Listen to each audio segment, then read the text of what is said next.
ప్రేమించే ప్రతిదీ రప్పిస్తున్నాడు, ప్రేమించే ప్రతిదీ జరిగిస్తున్నాడు. అందులో కీడు అనిపించేది ఉంది, కానీ అది నీకు తెలియదు. అది తెచ్చిన మేలు చాలా ఉంటుంది.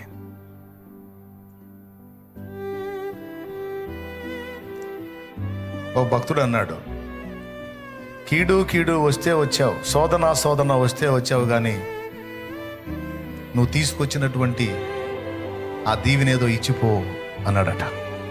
దేవునికి స్తోత్రం, హల్లెలూయా. కీడు కీడు వస్తే వచ్చావు కానీ, శోధన శోధన వస్తే వచ్చావు కానీ, నువ్వు ఒట్టిగా రావు, నా కోసం ఏదో ఒకటి తీసుకొని వస్తావు, తెచ్చింది ఏదో ఇచ్చిపో అన్నాడట. ఎంత బలమైనటువంటి విశ్వాసం అండి. అంటే ఒక శ్రమ వచ్చింది, ఒక సమస్య వచ్చింది అంటే మనకేదో తీసుకొచ్చింది అని అర్థం. దేవునికి స్తోత్రం. మనమేమో దాన్నే చూస్తాం.